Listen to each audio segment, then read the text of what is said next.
Everybody's kind of given their opinion on the whole Evo situation already, and I just want to kind of chime in, even though I'm a little late because I did music stuff for it. Whatever. If you haven't heard already, or if you've lived under a rock, or if you're not part of the FGC, Evo, which is the big fighting game tournament that happens every single year in Vegas, it's a world championship. All the biggest fighting game players are there. They have this huge, crazy tournament that's broadcast and tons of people tune in. That just got bought by Sony.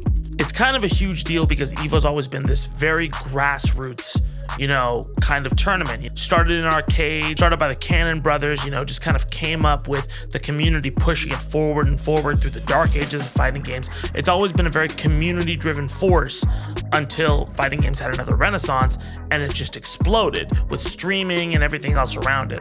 And even when fighting games are not doing very well, Evo every single year is the driving force that brings everybody back to look at Street Fighter and Smash and all of these communities, and it's a huge influx of exposure that kind of keeps the community alive. Well, after an insane year where Wizard had to step down because of a lot of fucked up things he did, and a lot of crazy shit happened to the fighting game communities where tournaments were canceled and Evo was canceled, we are going to have Evo Online again, but it's going to be brought to you by Sony. Now, this isn't the first time, kind of an outside company has kind of looked into kind of taking over Evo. Back in the day when MLG was like really popping off, they wanted to make a play at Evo. They wanted to buy it and kind of run it. And the Cannons were like, no, we would rather keep this grassroots, rather have the community in charge of how these tournaments go and how these tournaments are run and have it be that kind of an effort rather than a big corporate kind of overlord overseeing everything. So naturally,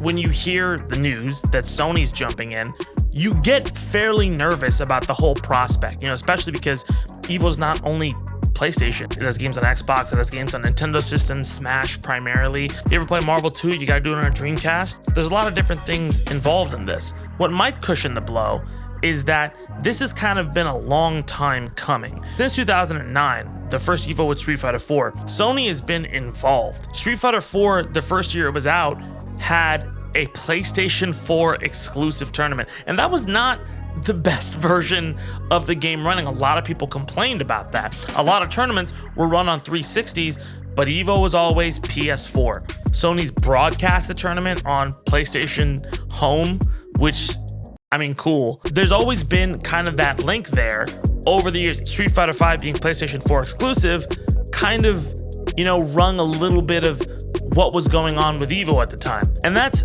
kind of why I feel a little bit more at ease with this whole thing, because the Cannons are pretty protective of Evo even when they have their own things going on. They're very, very, very protective of the community and what's going on there. If they're handing things off to Sony, especially if they're staying on as consultants, if other people like Markman and everybody are staying on to try to make sure things go well, this company's been involved since 2009 and has kind of opted to help behind the scenes because they benefit from it. Evo is the community, and if you commodify it, there's been many times where the fighting game community has not reacted well to that. You can go ask John Nelson about that. And speaking of that, a lot of this seems very similar to 2011, when sponsorships really started to come into the scene and people were getting those brands in front of their names and everybody was really scared about where the scene would go.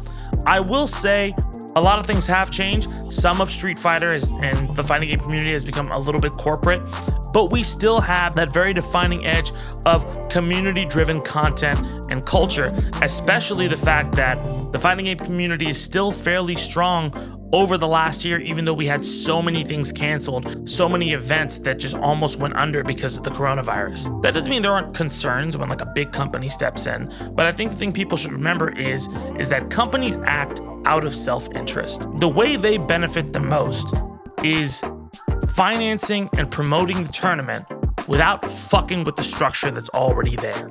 It is in their best interest as a company to look like they're not fucking with everything. Because keep in mind, if the narrative around social media, which rules everything, is, hey, Sony bought this tournament and now it's a shell of what it was, they just wasted a shit ton of money. But if it's like, hey, Sony bought this tournament, pumped a lot of money in, and now the community is on the largest stage ever, that's an entirely different narrative. And we have that 12-year relationship from Evo to thank for probably laying the groundwork of how that could work. The worries about console exclusivity and whether or not Smash is going to be a part of it and whether or not Microsoft games are going to be a part of it, it's a valid concern. But again, it's in their best interest to keep those around. Smash drives attendance.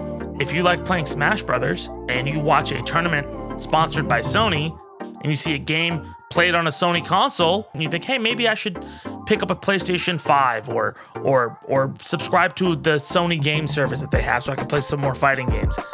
That's a win-win for them, honestly. A commodified Evo is worth, which is why it is in their best interest to keep it grassroots. Again, I'm not an expert. I've done music for Evo in the past.